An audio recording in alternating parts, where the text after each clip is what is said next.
Morning. நீங்க எங்க இருந்து வந்திருக்கீங்க? நான் பெரம்பலூர்ல இருந்து வரோம். நேர்ல ஓகே. ஸோ ஊட்டிக்கு வந்திருக்கீங்க. ஊட்டியோட நேச்சர் எப்படி இருக்கு? ஊட்டி நாங்கள் this is the first time. Actually நாங்கள் பிளான் பண்ணது வேறு, நாங்கள் வந்தது வேறு. நான் டேரக்ட் ஊட்டி நான் எப்போவுமே லைக் பண்ண மாட்டேன் because of crowd. So that's why நாங்கள் சத்தியமங்கலம் ஃபாரஸ்ட் எடுத்து அப்படியே வந்து கொடுக்கறதுக்கு அனிமல்ஸ் எல்லாம் ஸ்பாட் பண்ணிவிட்டு அப்படியே மசினகுடி போயிட்டு ஸ்டே பண்ணிட்டோம். வேணும் அப்படியே ரிட்டர்ன் போயிடலான்னு தான் நினச்சோம். கிளைமேட் பார்த்தோம், வெதர்ஸ்லாம் நல்லா இருந்ததுன்ற மாதிரி கூகுளில் செக் பண்ணோம். ஸோ அப்படியே ஒரு விசிட் அடிப்போம். லவ்டேல் வந்து எனக்கு ரொம்ப பிடிக்கும், சினிமாவில் தான் பார்த்துருக்கேன். இந்த இடத்த ஸ்பாட் பண்ணியே ஆகணும் அப்படின்ட்டு எங்கேயுமே விசிட் பண்ணலை. எங்கேயுமே நாங்கள் விசிட் பண்ணலை, டேரெக்டாக லவ்டேல் வந்துட்டோம்.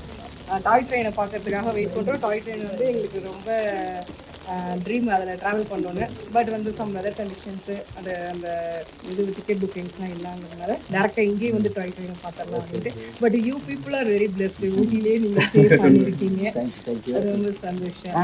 ஆக்சுவலி நான் வந்து ஊட்டி வந்து இப்படி எக்ஸ்பெக்ட் பண்ணல. It was totally unexpected. எனக்கு வந்து ஊட்டி ஒரு பிடிக்காது. எவ்ரி ஒன் சொல்லுவாங்க, எல்லாரும் சொல்லுவாங்க ஊட்டி நல்லா இருக்கும் பட் எனக்கு அது ஒரு மாதிரி ஒரு ஃபீலே தரல.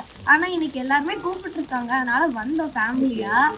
ஸோ இங்கே வந்ததுக்கப்புறம் எங்கேயுமே போகல, டேரெக்டாக இங்கே தான் வரணும். So it was totally unexpected. நல்லா இருக்கு.